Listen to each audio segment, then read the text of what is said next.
Hey guys, it's Mrs. Grayson again.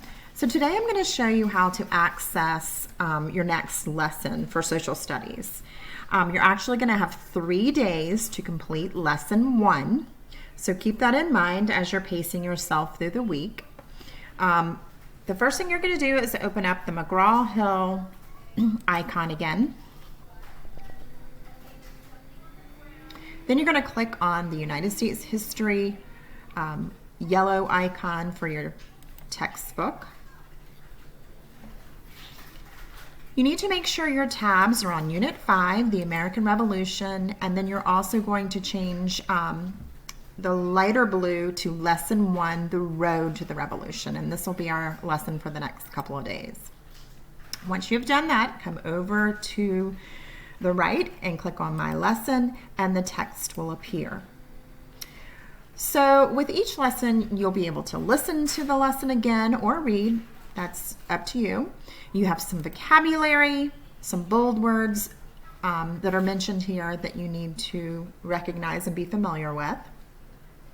And then you also have resources over to the right that go along with each page. So you have some questions to answer as you're reading. The first one is an essential question. What is worth fighting for? So just give your opinion. What do you think here? As you're reading each section, you're going to have a question to answer at the end. So please make sure you're answering those as you go.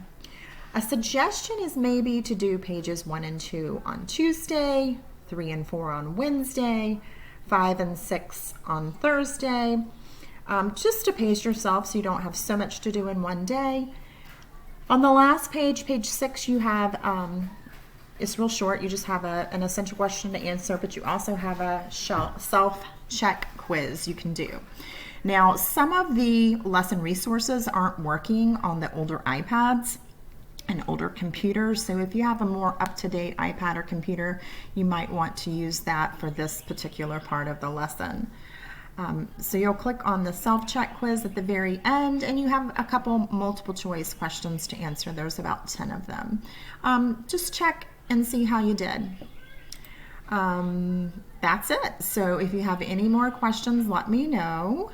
And remember, you have 3 days to complete lesson 1. Thank you.